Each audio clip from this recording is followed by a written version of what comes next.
Hi, I'm Lucy and I'm 11 from St Joseph's Catholic Primary School in Chalfont St Peter. And I'm Louis from Sheffield Dulcroft Junior School, also 11. And we're here for the African Cats premiere at BFI South Bank. We're really excited to meet all the crew. Let's go see them all now. How do you get so close to the animals without scaring them away?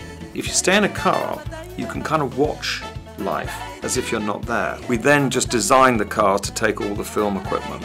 We also like to use quite long lenses, so you want to sit back away from the animal. You don't want to be involved in disturbing anything that's going to happen, so you use these long lenses, and that gives a very intimate kind of shot, even though you might be about 30 metres away. So were there any scary moments while filming the wildlife in the film?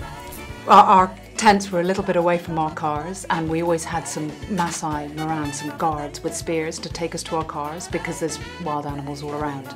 And one morning I got up, and as I got to my car, my guy just shoved me in the car and jumped onto my lap. And I'm like, "Oh my God, what are you doing on my lap?" And at that moment an elephant just went bonk and hit the back of my car.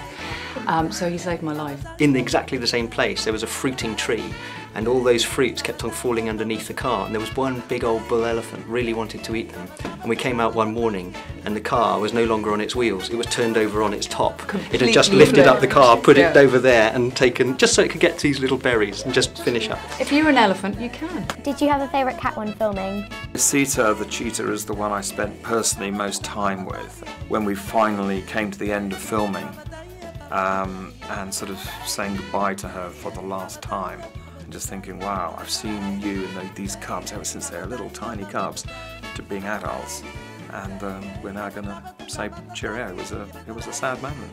But I have to say, for me, Carly, the big old man, now I've known him for a very long time, and I've watched him progress through the ranks, be the chief, lose his place, slope off, and then come back with his sons, and that's where you pick it up in the movie.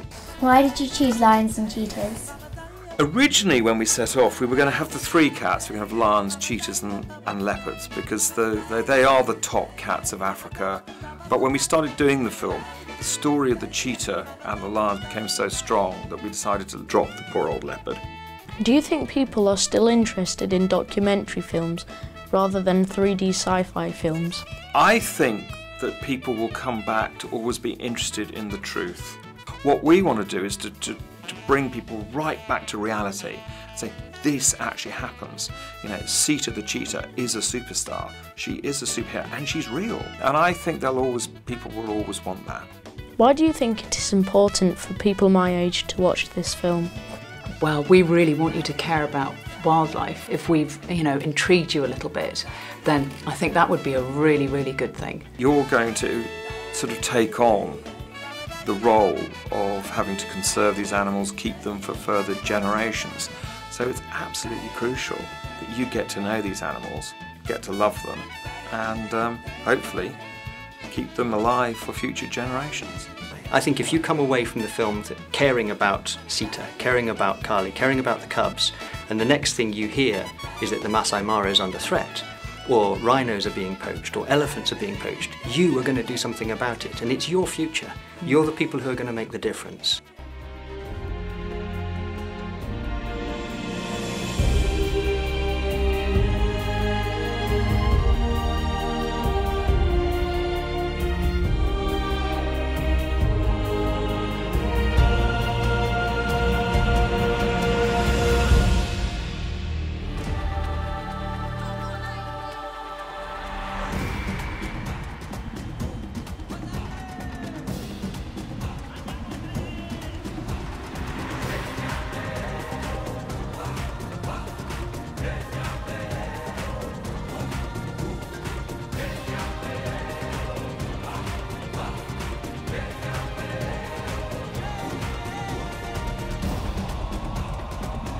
What was your most memorable moment shooting in such a dramatic occasion?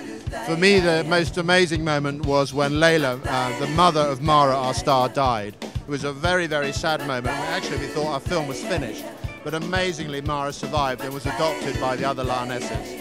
Do you have a favourite documentary you might recommend to Film Club? Wow, that's a really difficult one. But I to be honest, the last documentary that I think was really fantastic was Frozen Planet, and you know, that did the business for me.